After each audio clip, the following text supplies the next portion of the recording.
Dear Matsons, how do I raise a gentleman when their father does not exhibit gentleman-like behaviors and is not a good model of this? Opening car doors, helping me with my coat, holding doors open, exhibiting a ladies first mentality, and more. Sincerely, Raising Gentlemen.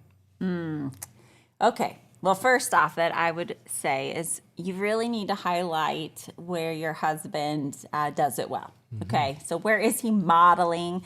Grab anything. So maybe he goes to work, he provides for the family. There's got to be good things that keep you in the marriage. I mean, so try to find those and use that affirmation so that when you're talking about the things that dad doesn't model well, you've also got this other place that he does really well, and your kids know that you see that as well. Yeah, that's a good word. And I would say that also it's interesting, you have a unique voice in your son's life as mom. And if you play this well by affirming good things that you see, but then also in that context saying there's some things that you would want your son to be equipped with, so that he can have some success with the ladies in the future. Let's think about this, right? Did you want this? You can be a coach to your son in this space. Not making a ladies' man. No, but you want him to have success. And so and that can be very appealing, especially when boys that become teenage guys feel totally insecure with the opposite sex, right? So if you play this right, Mom, you can, in relationship with your son, be like a coach behind the scenes that will give him tremendous legs up in building confidence with actual behaviors that he can have with friends that are of the opposite sex that translate into them appreciating him and feeling like he's kind of a guy that's ahead of the curve. Now, every guy wants to be ahead of that curve. So it was things like talking to him about the various things that you mentioned that you would love to see that aren't modeled by your husband to you, opening a door and why, and asking good questions and really putting the persons that he's talking to at the center and the forefront rather than always needing to have it come back to him.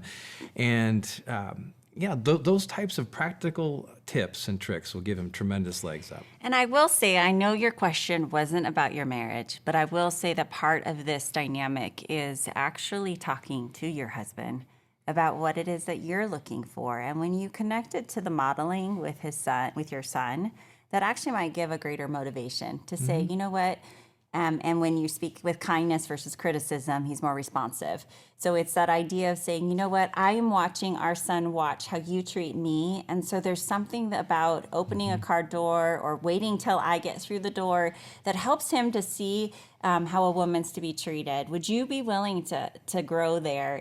It also helps me feel good, but I think it really especially is modeling for him.